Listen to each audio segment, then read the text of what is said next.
Students, come up at page 32, chapter 7, main crops. Let's start read. Bajra and Jawar. These are tough grains that grow in poor soil and require little water. यानी कि बाजरा और जवार के जो seeds होते हैं या अनाज के इस अनाज के जो दाने होते हैं वो इस कदर टफ सख्त होते हैं कि वो किसी भी मिट्टी में जो है वो ग्रो कर सकते हैं और इनको थोड़े ही पानी दे रिक्वायर्ड लिटल वाटर, बहुत कम पानी की ज़रूरत पड़ती है. They too are grown mainly for animals feed. ये एनिमल फीड के लिए भी ग्रो किए जाते हैं, but the local people eat them as well, specially in winter. लेकिन जो मकामी लोग हैं उनको खाते भी हैं, ख़ास तौर पर विंटर सीजन में. They are grown mainly in the Punjab and Sindh. ये जो है वो बुनियादी तौर पर पंजाब और सिंध के इलाकों में इनकी काश्त की जाती है. इनको यानी कि बाजरा और जवार जो है इनको पंजाब और सिंध के इलाकों में ग्रो किया जाता है. Oil seeds.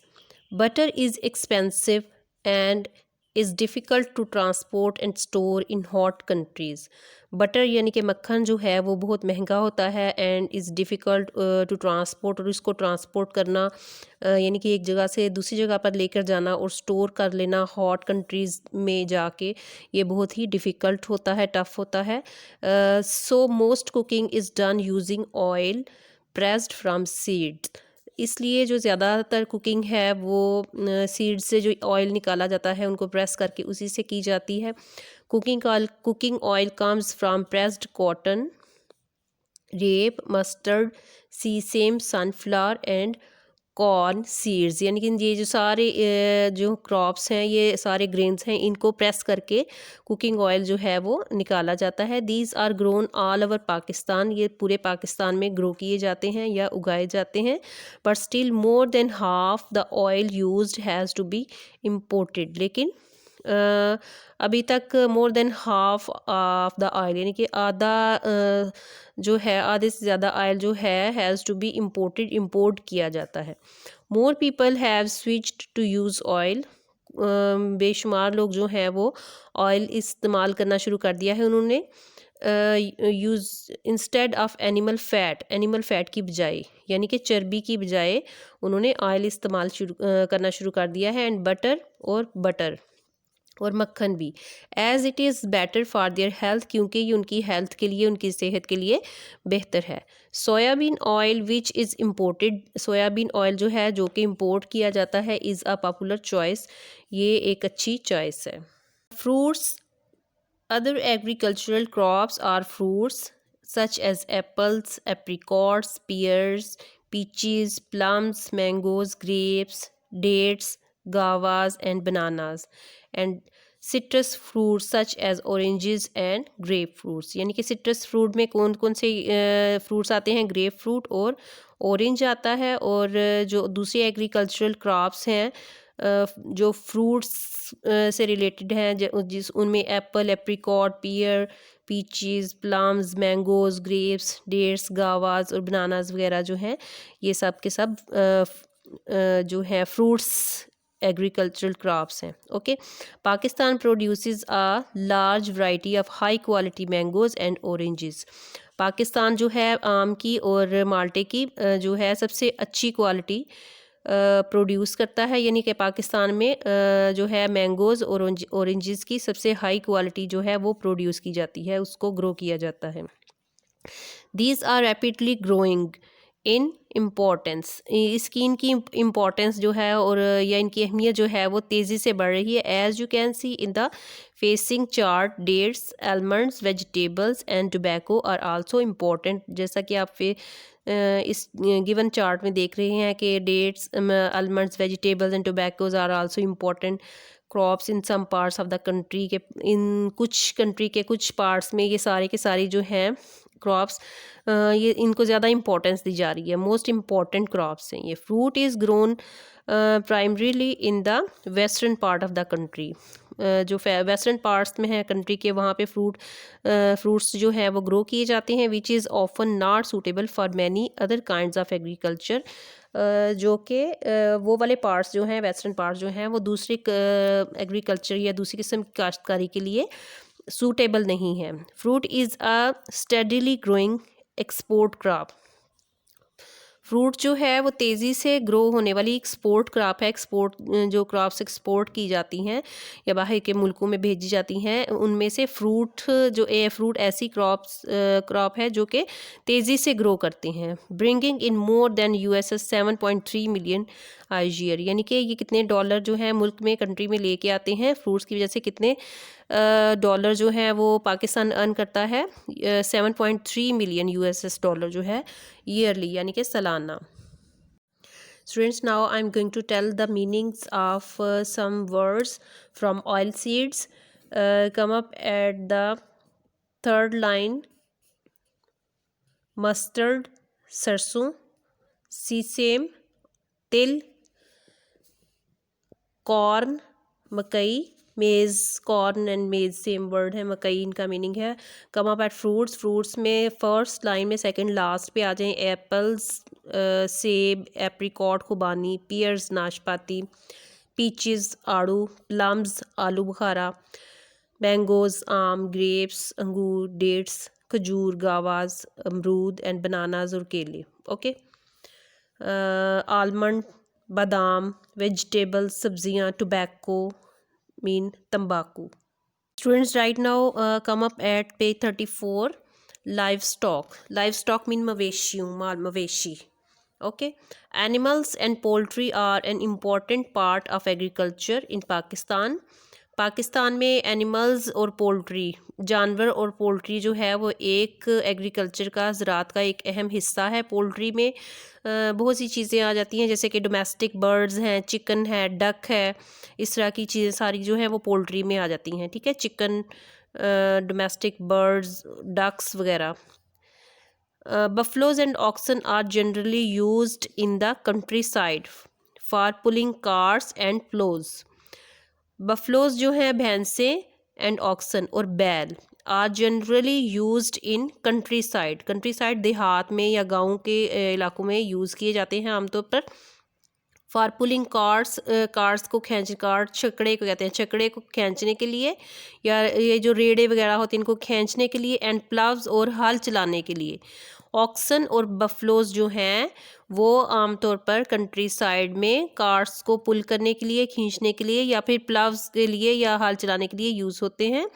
They provide the power of Persian wheels irrigation. ये जो हैं ये यानी कि बफलोज एंड ऑक्सन, ये पावर पर्शियन व्हील को भी इरिगेशन के लिए, पर्शियन व्हील जो यूज़ होता है उसको पावर जो है वो प्रोवाइड करते हैं, उसको चलाने में हेल्प करते हैं। They thresh the grains by treading on it.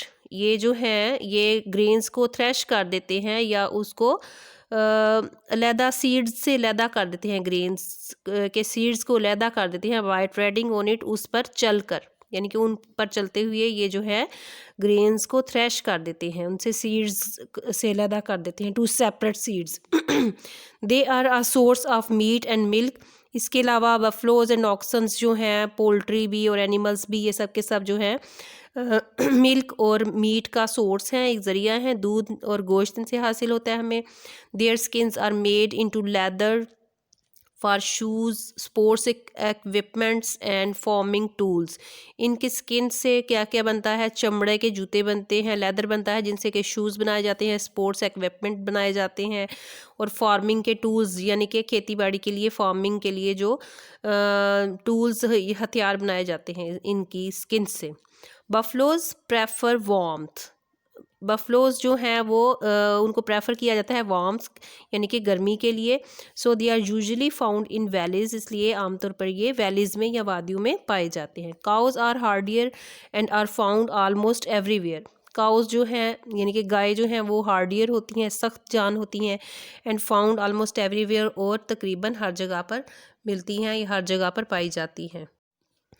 Camels are widely used in Sindh. Camels जो हैं वो सिंध में इस्तेमाल किए जाते हैं, and adjoining areas of Balochistan for transport. Sindh और उसके साथ मिले हुए जो एडजॉइनिंग एरियाज़ हैं, उसके साथ मिले हुए जो इलाके हैं बलूचिस्तान के, ट्रांसपोर्ट के लिए वहाँ पर कैमल्स यूज़ किए जाते हैं। Sheep and goats are found almost everywhere. जो भेड़ बकरियां जो हैं वो आलमोस्ट हर जगह पर जो है वो मिलती हैं, providing wool, skin, milk, goats and meat. यानी कि ये इनसे क्या क्या हमें हासिल होता है, वूल हासिल होती है, इनकी स्किन चमड़ा हासिल होता है, milk and meat. Okay, almost every home in the countryside has poultry. Countryside पे या देहात वाली साइड पे या गांव वाली साइड पे तकरीबन हर घर में पोल्ट्री होती है। यानी कि पोल्ट्री में जो है मुर्गियां पाली जाती हैं, यानी कि बर्ड्स होते हैं या फिर डक्स पाली हुई होती हैं, ठीक है, इसको पोल्ट्री कहते हैं। Which cost little to feed, जिनको फीड कराने के लिए बहुत थोड़ा खर्चा होता है, and provides eggs and meat, और ये एग हमें अंडे और गोश्त इनसे मिलता है। 463,000 tons of poultry were eaten in 2006। यानी कि इतनी पोल्ट्री जो है वो 2006 में खाई गई, इस्तेमाल की गई। As well as an amazing 9,057,000,000 plus eggs, और इतने एग्स जो हैं, अंडे जो हैं वो अमेजिंगली इतने अंडे जो हैं वो यूज़ किए गए।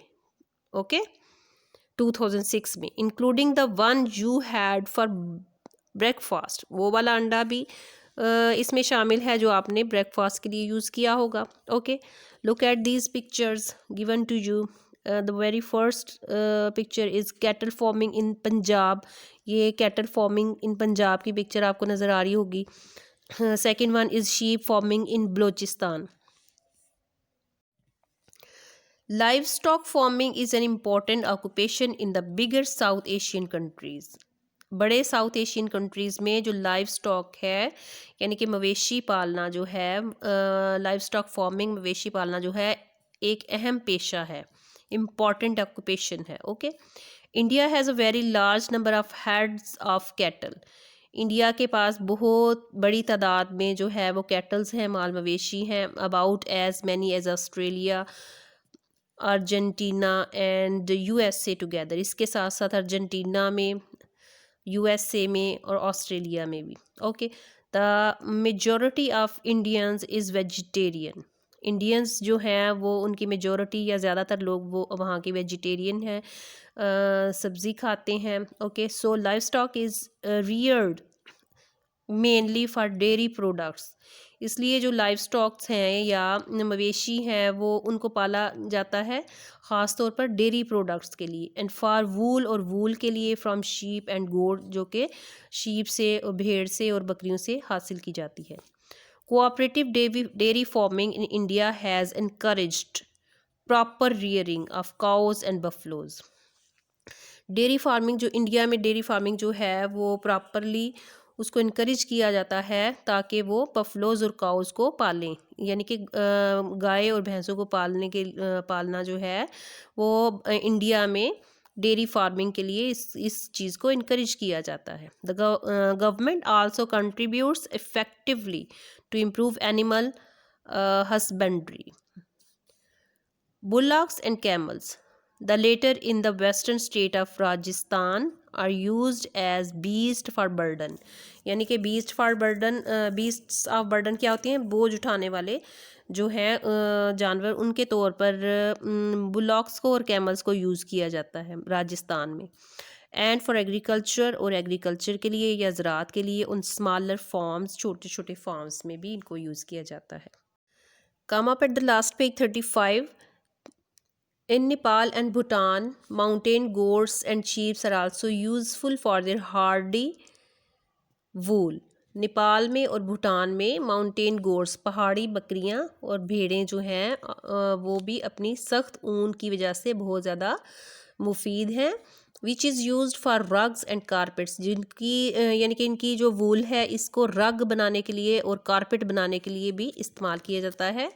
The skin of all these animals are also exported as well as used locally for leather products. इन तमाम जानदारों की, इन तमाम जानवरों की स्किन जो है वो जिल्द है जो, इसको एक्सपोर्ट किया जाता है, बाहर के मुल्कों में बेचा जाता है, या फिर लोकली मकामी तौर पर भी लेदर प्रोडक्ट्स के लिए या चमड़े की मसनूआत या चीज़ें बनाने के लिए यूज़ किया जाता है। In Bangladesh as in India and Pakistan, Bangladesh में भी इंडिया और पाकिस्तान की तरह cattle are bred both for use on the farms। To pull ploughs and carts. Bangladesh में भी इंडिया और पाकिस्तान की तरह जो मवेशी हैं उनको दोनों चीज़ों में फार्म में भी यूज़ किया जाता है और पुल प्लोव्स और हल चलाने के लिए भी इस्तेमाल किया जाता है। एंड कार्ट्स, हल और जो है वो कार्ट्स को खींचने के लिए भी यूज़ किया जाता है। And also for milk and meat, इसके अलावा दूध और मीट गोश्त के लिए भी। Goats are also bred for meat, बकरियां भी जो हैं वो गोश्त हासिल करने के लिए इनको पाला जाता है। The skins are used for leather products, और इन सब की स्किन जो है, इनकी जिल्द जो है वो लेदर प्रोडक्ट्स के लिए या चमड़े की चीज़ें बनाने के लिए इस्तेमाल की जाती है। Come up at the last one, fish, मछली। Fish are natural source of protein. Fish जो है, मछली जो है, नेचुरल कुदरती ज़रिया है प्रोटीन हासिल करने का। Fishing as an occupation is common to all coastal regions of South Asia. South Asia के सारे कोस्टल रीजन्स जो हैं, जो साहली इलाके हैं, वहाँ पर फ़िशिंग या मछली पकड़ना वहाँ के लोगों का आम पेशा है, ऑक्यूपेशन है। Okay. And fish forms an important part of their diet, और फ़िश फॉर्म्स जो हैं वो उनकी खुराक के लिए एक इम्पॉर्टेंट हिस्सा है। फ़िश फॉर्म्स भी हैं वहाँ पर। With improved fishing equipment like trawlers using huge nets, sea fish are becoming more and more scarce. With improve fishing equipment के साथ साथ, यानी कि फ़िशिंग का जो पेशा है उसमें काफ़ी ज़्यादा इम्प्रूवमेंट हुई है, उसके इक्विपमेंट साजो सामान में। लाइक ट्रॉलर्स, जैसा कि जाल खींचने वाली एक कश्ती बनाई गई है। यूजिंग ह्यूज नेट्स, जो कि बहुत बड़े बड़े जाल को खींचती है। समंदर में sea fish are becoming more and more scarce, इसकी वजह से सी फिश जो है वो बहुत ज़्यादा कलील हो गई है, कम हो गई है। Today fish are being farmed, आजकल क्या होता है, फ़िश को फॉर्म में, फ़िश फॉर्म्स में फ़िश जो है वो वहाँ पर रखी जाती हैं, फॉर्मिंग की जाती है फ़िशेज़ की, लाइक चिकन्स, मुर्गियों की तरह। In huge cages floating in the sea, बड़े बड़े पिंजरों में जो कि फ्लोटिंग इन द सी, जो कि समंदर में तैर रहे होते हैं। और इन पॉन्ड्स ऑन द लैंड, या ज़मीन पर जो तालाब होते हैं उनके अंदर फ़िश फार्मिंग की जाती है। Pakistan's total fish catch in 2005 was nearly 573,000 tonnes. Pakistan की 2005 में फ़िश कैच कितना था, यानी कि कितनी मछलियाँ पकड़ी थी उन्होंने, 5,73,000, 5,73,000 टन उन्होंने फ़िशेज़ जो हैं वो कैच की थी। But this is less than the figure of 2002, 6,55,000 tonnes, यानी कि 2002 में 6,55,000 टन्स जो है वो उन्होंने पकड़ी थी। बिकॉज ऑफ इलीगल फ़िशिंग की वजह से, गैर कानूनी मछली पकड़ने की वजह से, by other countries in Pakistan waters, Pakistan में के पानी में, यानी कि दूसरे कंट्रीज़ जो हैं वो पाकिस्तान के पानी से गैर कानूनी तौर पर फ़िशिंग करते थे या मछलियाँ पकड़ते थे। Fishing is also an important occupation in the coastal regions of India and Sri Lanka. Fishing जो है, यानी कि मछली पकड़ना जो है वो इंडिया और श्रीलंका के जो साहिली इलाके हैं उन लोगों का इम्पॉर्टेंट ऑक्यूपेशन है, उन लोगों का अहम पेशा है।